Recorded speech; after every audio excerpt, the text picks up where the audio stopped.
My story is a story that begins in Cuba. It begins in 1961.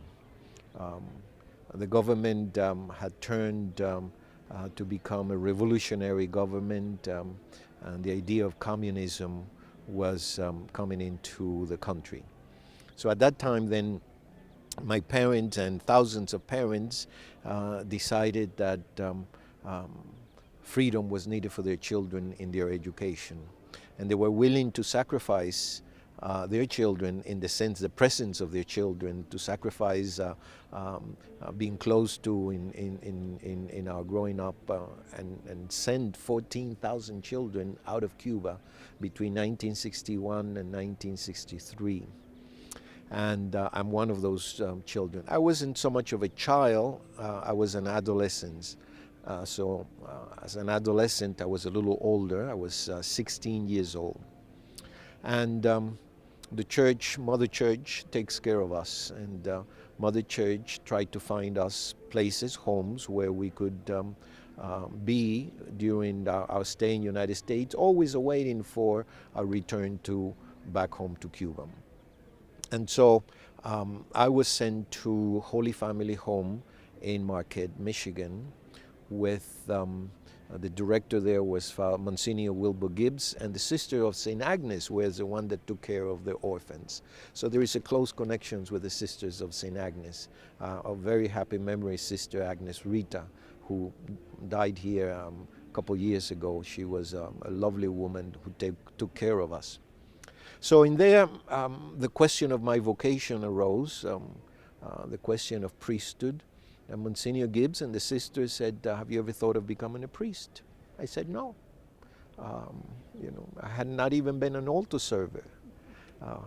And they said, Bishop, Monsignor Gibbs said, well, why don't you try it? And then if you don't like it, you can come home. So sisters took me to Montgomery Ward and bought me a suitcase. I still remember an orange suitcase with the necessities for my coming to the seminary. And I said, where am I going? Well, you're going to St. Lawrence Seminary, the Hill of Happiness. I had no clue where I was going. They put me in a car, and here I arrived.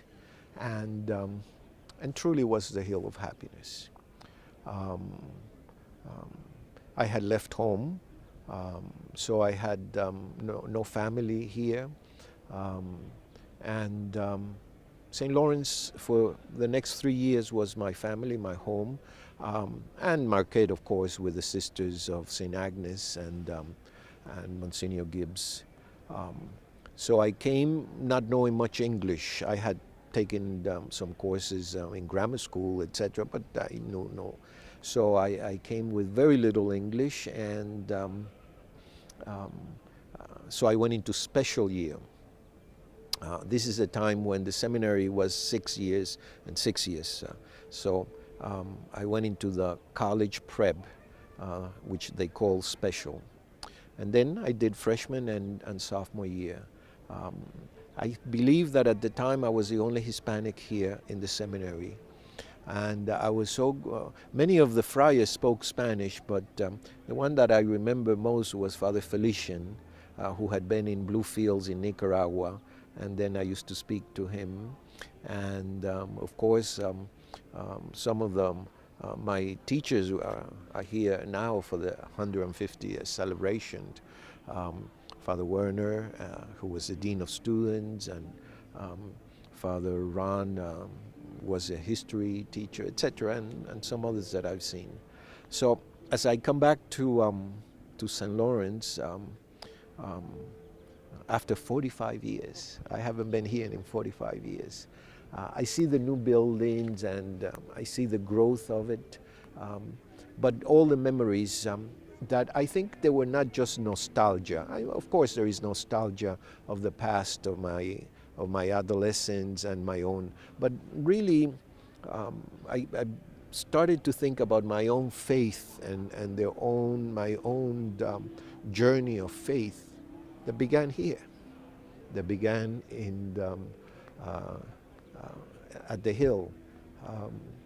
and not so much of what I learned by way of, eventually I learned English and etc., but by the example that I received from the Capuchin priest and the Franciscan spirituality.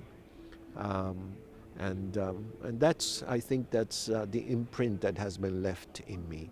I was never moved to a vocation in religious life. So I lived with the Capuchins, but I was never moved to be a religious Capuchin. But you carry it with you, and you are the formation that you receive is what shapes you throughout the years. I was with other religious communities too after I left the Hill of Happiness. I went with the Oblates of St. Francis de Sales who for the Theologate, and they were wonderful men too. So all of them, fashion your faith, your belief, and my vocation. So I am very grateful to the Franciscan Capuchin and to SLS, the Hill of Happiness. There were two things that were said that they call St. Lawrence seminaries. One was the seminary, the poor boys seminary. Well, I definitely was the poor boy seminary. I had nothing. I had nothing. The suitcase that the Sisters of St. Agnes gave me, and but in the poor boys seminary, and found a home and a place where I could mature and develop and reflect on my own future. And here I am, a priest of God. It's the people behind what makes a place. The need is there. There are young men all over that need a direction, a focus, that need values, that need a spirituality. The need is there. The Franciscans and the Capuchins have tapped that Franciscan spirit, and they offer that here at the Hill of Calvary. If they have to keep on doing it. If they don't do it, who else is going to do it? Who else is going to do it?